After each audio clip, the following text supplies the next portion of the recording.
राजस्थान की पूर्व मुख्यमंत्री वसुंधरा राजे के करीबी और अजमेर की कृष्णनगर विधानसभा सीट से 2018 में बीजेपी की टिकट पर चुनाव लड़ चुके विकास चौधरी ने अब कांग्रेस का दामन थाम लिया। आचार संहिता लगने के बाद बीजेपी ने अपनी पहली सूची जारी की थी, जिससे विकास चौधरी की जगह अजमेर लोकसभा सीट से सांसद भागीरथ चौधरी पर दांव खेला गया। इसके बाद से ही विकास चौधरी निर्दलीय चुनाव लड़ने का मन बना चुके थे। जब बीजेपी की लिस्ट में विकास चौधरी का नाम नहीं आया तो कृष्णनगर में कार्यकर्ताओं को संबोधित करते हुए विकास चौधरी भावुक हो गए, जिसके बाद वो लगातार विभिन्न गांवों का दौरा कर रहे थे।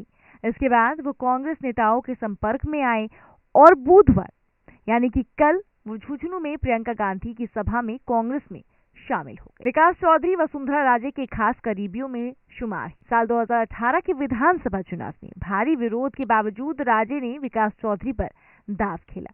हालांकि विकास चौधरी जो हैं वो चुनाव हार गए थे। साथ ही चौधरी को टिकट मिलने से बीजेपी नेताओं और कार्यकर्ताओं में भी भारी विरोध हुआ। कृष्णनगर से बीजेपी के दावेदार माने जाने वाले भागीरथ चौधरी और सुरेश टाक ने भारी विरोध जताया था। सुरेश टाक ने निर्दलीय चुनाव लड़ने का तक ऐलान कर दिया। वो चुनाव जीते, लेकिन चुनाव हारने के बावजूद वो 5 सालों तक विकास चौधरी सक्रिय रखे और वसुंधरा राजे के अजमेर दौरे के दौरान दमखम के साथ अपनी सुरेश टाक ने निर्दलीय चुनाव भी लड़ा और वो चुनाव जीते भी, लेकिन चुनाव हारने के बावजूद 5 सालों तक विकास चौधरी सक्रिय रही और वसुंधरा राजे के अजमेर दौरे के दौरान दमखम के साथ अपनी मौजूदगी दर्ज भी उन्होंने करवाई।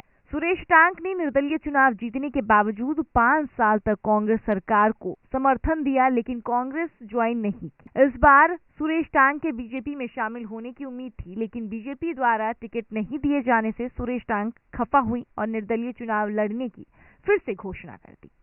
विकास चौधरी के कांग्रेस ज्वाइन करने के बाद अब कृष्णनगर सीट पर प्रबल दावेदार माना जा रहा है। बीजेपी से सांसद भागीरथ चौधरी मैदान में हैं, तो वही मौजूदा विधायक सुरेश टाक के निर्दलीय चुनाव लड़ने की घोषणा के बाद मुकाबला त्रिकोणीय होता नजर आ रहा है। अब ऐसे में देखना काफी दिलचस्प होगा कि जीत आखिर किसकी होती है। जैसे जैसे चुनाव का जो वक्त है वो नजदीक आ रहा है, वैसे पार्टियों में अदला बदली का जो दौर है वो तेज होता जा रहा है। कभी कांग्रेस से कोई बीजेपी में शामिल हो रहा है, तो वहीं कई बीजेपी से कांग्रेस में शामिल हो रहा है।